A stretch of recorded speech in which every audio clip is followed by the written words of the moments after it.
My name is K. Ramachandran.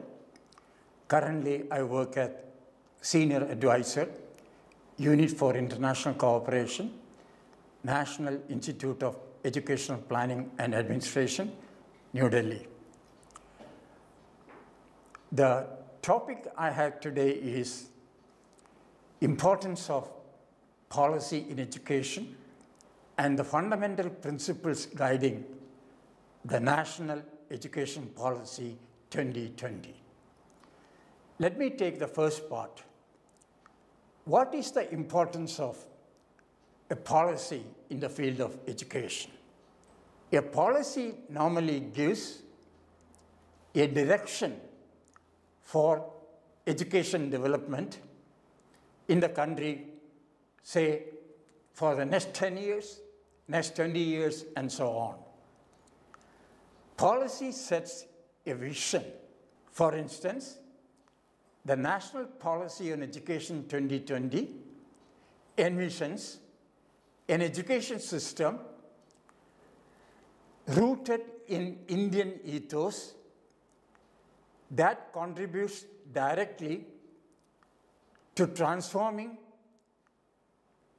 India into an equitable, vibrant knowledge society by providing quality education to all, thereby making India a knowledge superpower. That is the overall vision. So a policy provides a vision based on which we can formulate programmatic interventions to fulfill the vision, at the same time also to meet the education sector development programs in the country. The National Education Policy 2020 has certain fundamental principles guiding it.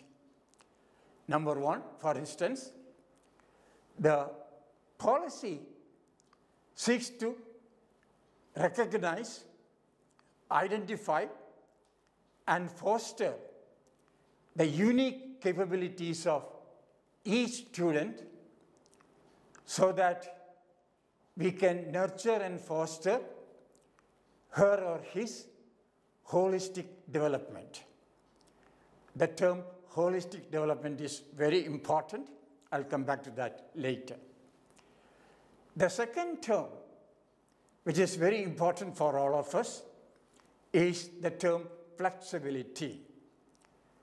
The NEP 2020 envisages flexibility in paths of learning, in choice of programs and courses, so that the education can be tuned to the interest and talent of each student. So this is the second principle guiding the policy.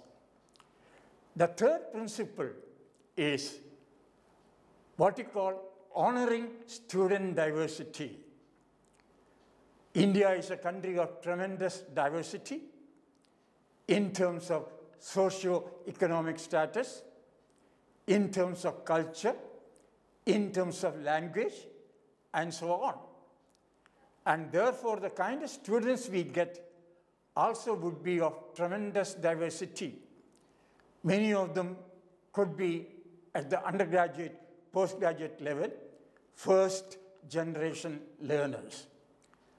How do we honor this diversity? Let me get back to the term holistic development. What do we mean by this term, holistic education?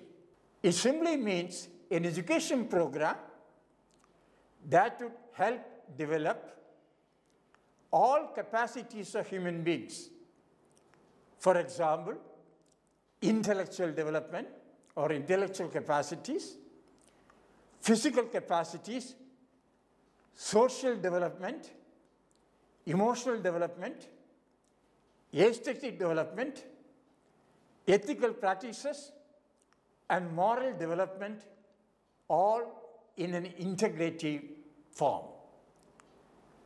To have this integrated approach, therefore, will require exposure of students to or building capacities across variety of disciplines like arts, humanities, social sciences, natural sciences, vocational education, performing and visual arts, and so on.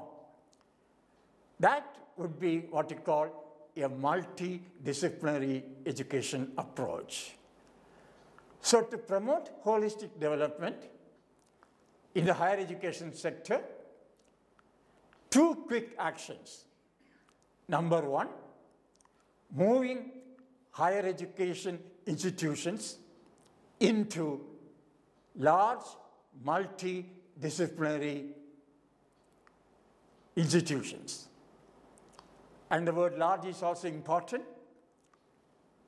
In India, we have a large number of standalone institutions with the enrollment, in many cases, less than 1,000 and even less than 500. How do we move these single-stream higher education institutions to a multidisciplinary institution?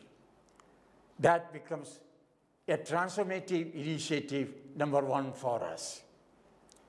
Second, can we offer in our universities and colleges multidisciplinary programs? That means a person may major in physics. Maybe the person may offer a minor or opt for a minor in music or a visual art or history or economics.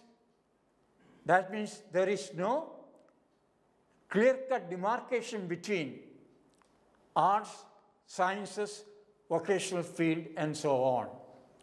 That means the boundary between different areas of knowledge can be removed and get an integrated holistic education. Students are given options to choose courses or programs of study according to their interests and talents. And that is possible only we offer what we call multidisciplinary education. Gradually, all undergraduate programs in the country will move towards a multidisciplinary education approach, including those related to professional education, vocational education, and so on. So therefore, many of these professional, technical, and vocational education programs also will have this approach, what we call a multidisciplinary approach to education. So this is a transformative initiative we envisage through the implementation of the National Education Policy 2020. Third, the National Education Policy 2020 envisages what we call institutional restructuring and consolidation. What do we mean by this? All higher education institutions in the country would be categorized into three groups. Number one, those which are referred to research-intensive university. They will offer high-quality research programs in addition to high-quality teaching. That means the focus will be on both high-quality research and teaching. This will be one set of higher education institutions. Second, teaching-intensive universities. They will focus more on high-quality teaching, but at the same time, they will also do significant research. This is a second category. The third category belongs to what is referred to as autonomous colleges or constituent colleges, which can award undergraduate degrees. But they will also, if they accept 4-year undergraduate program, will also have research projects done by the students. These are the 3 categories of institutions we propose to have during the next 10 years. Research-intensive universities, teaching-intensive universities, autonomous colleges, or constituent colleges, which will award undergraduate degrees. Gradually through this, the affiliating system followed by the current universities will go away. It means many of them would become, the colleges affiliated now, would become what is referred to as autonomous colleges or constituent colleges, which would be an integral part of the university. So this is what we call institutional restructuring and consolidation. The 4th aspect, if you really want to improve the quality of education, make it multidisciplinary approach to education, we will need to attempt revamping of curriculum, including pedagogy and assessment program. Therefore, we will need to undertake curricular revision. Learning content should be revised. Pedagogical approaches should be made in tune with the revised curricular structure, and assessment that would help in moving towards, in terms of the multidisciplinary approach. This is what we call moving towards academic excellence. Now, academic excellence, as I indicated earlier, include 3 things.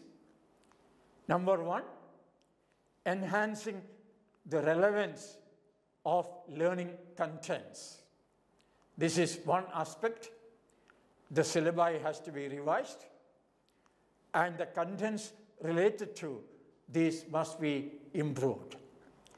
Second element of academic excellence is what is referred to as teaching excellence.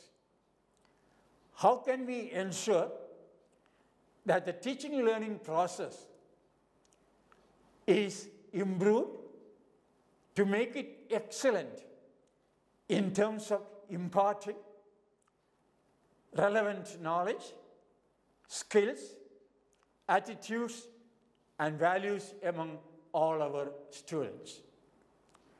Third element of academic excellence is, as I indicated earlier, improving the assessment methodologies and procedures. The policy talks about 3 approaches to assessment. Number 1, assessment of learning. That means assessment of learning outcomes, expected learning outcomes. Sometimes we call summative assessment. This is one aspect that helps students to move towards certification and so on, improve learning process, and see how we can move forward. The second element is what we call assessment for learning. Teachers assess learning to improve their own teaching methodologies, instructional strategies, pace, styles, and so on. This is essentially what is referred to as formative assessment. In fact, the emphasis now will be more and more on formative assessment. The next element is what we call assessment as learning. After assessment, students have what you call self-assessment strategy. Can they make self-corrections? Can they do self-monitoring of expected learning outcomes and make corrections required to enhance learning? That means the students themselves will use assessment to improve learning processes. That is assessment as learning. All these are part of what we call academic excellence. The next element of policy is faculty as the main part of learning process. Faculty at the heart of learning process. It means faculty excellence is something we aim at. This would need high quality induction programs for university and college faculty, high quality refresher program for the existing 1.5 million faculty in universities and colleges, for their continuous professional learning and development. And through that, we can bring about faculty excellence for 3 core functions. Number 1, what we call teaching excellence, scholarship, and so on, including next one, excellence in research, teaching, and scholarship. So one important aspect of policy, therefore, is can we enhance the quality of research being done by Indian universities through the creation of the National Research Foundation, which will fund peer-reviewed research proposals and programs proposed to be undertaken by universities, mainly universities and faculty of universities and students. So therefore, the next transformative initiative relates to enhancing quality of research or catalyzing quality research and innovations. This is again a transformative initiative. The next transformative initiative we are talking about is, again, in the context of academic excellence, is utilizing technology. That means leveraging technological and digital technologies in education for 3-4 purposes. Number 1, enhancing access to quality education. Number 1 is this. Second, improving the quality of teaching and learning process in universities and colleges and other higher education institutions. Third, can we leverage technology for continuous professional learning and development of our faculty in universities and colleges? Fourth, can we use technology to improve educational planning and administration at all levels of education, including higher education management system? Next transformative initiative in this context is changing the regulatory system of higher education. We now have a single body regulating the higher education system. Can we ensure that the higher education system have a body for regulatory functions, a separate body, maybe named as Higher Education Regulatory Authority. Second, a body for standard setting in higher education, a separate body for standard setting, referred to as General Education Council.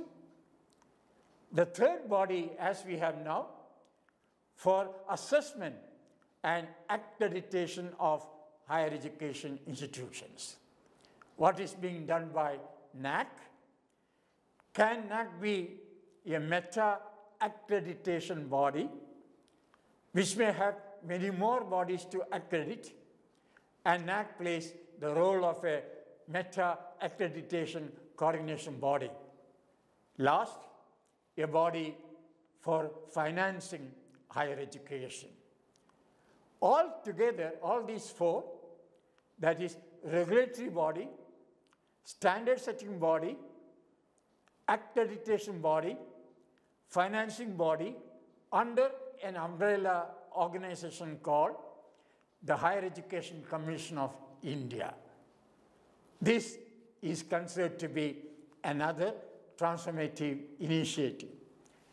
What the policy proposed is, while regulating higher education, we want a system that is simple but tight, that not too many indicators, take a few indicators to accredit a body, regulate a body, but enforce it tightly.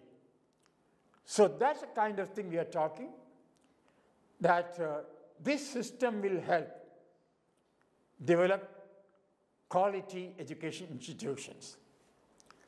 And in this context, technology is an important aspect as well. The next element in the context is policy is based on what you call equity and inclusion in all higher education institutions and so on. So equity and inclusion, I consider inclusion as providing access to success, not just access to facilities, and ensuring retention.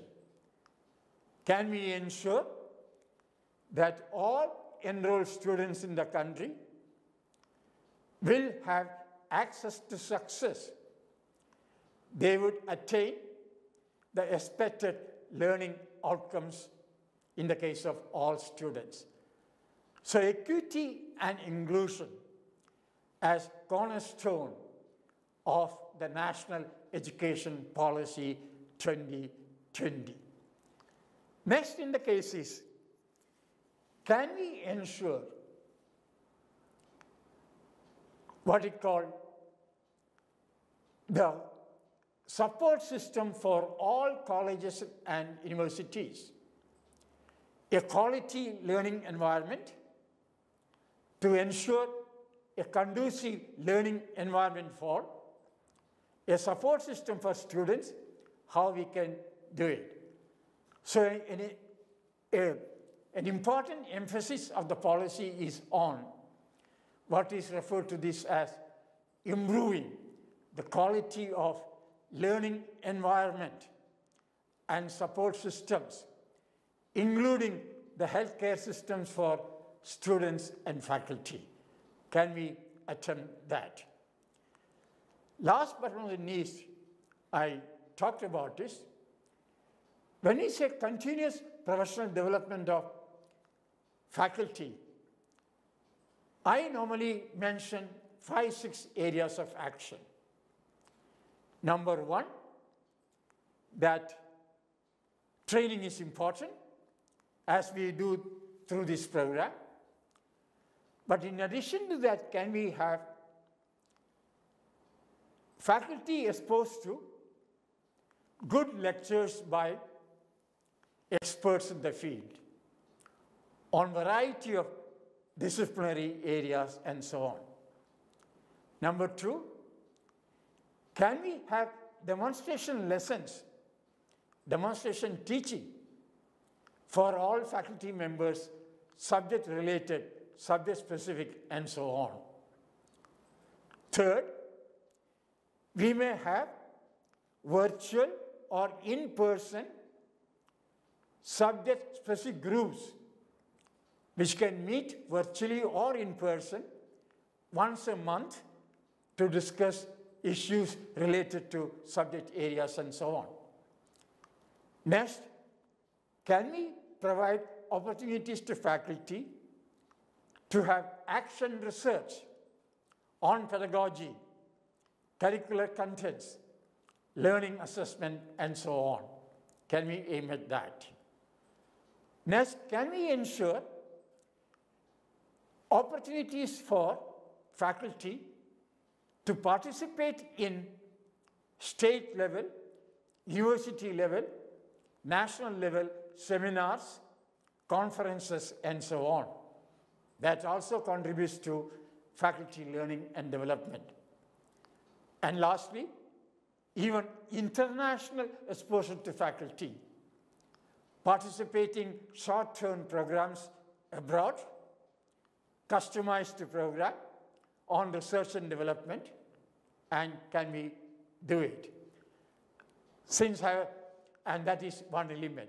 Since I have limited time, I'm not trying to say that the policy, when implemented totally, will help enhance student excellence, students capable of demonstrating the graduate attributes expected, the learning outcomes defined for all stages of education. Number one, this. Contribute to achieving academic excellence through improvement of learning contents, teaching, assessment practices. 3, achieving teaching excellence through the kind of programs we talked about. 4, achieving excellence in research and scholarship. 5, achieving staff excellence, non-academic staff in university. Can we achieve that? Next, can we give opportunities to international experience for our students and faculty? Faculty exchange program, student exchange program, and so on. Next, very important, as policy indicates, achieving excellence or quality in university leadership, college leadership, and management. You may ask me a question, what is the difference between leadership and management? A leader is one who sets a vision for your college or university, sets directions for actions during the next 10 years and so on, 15 years, 20 years. And through this, can we aim at reaching a gross enrollment ratio in higher education for the age group 18 to 23 years, 50% by 2030? That is a target. Can we reach that? So excellence in governance and leadership is extremely important thing. Management. A manager controls resources, deploys team to ensure that the proposed vision of a university is enhanced, achieved. And that becomes the role of a manager. To end my discussion, I would say, what is proposed is to implement these transformative initiatives during the next 10 years to ensure high quality higher education to make India a global knowledge superpower during the next few years to reach the overall vision of the National Education Policy 2020. And in this, faculty of colleges and universities have a pivotal role. And that is why policy says teachers and faculty at the heart of the learning process.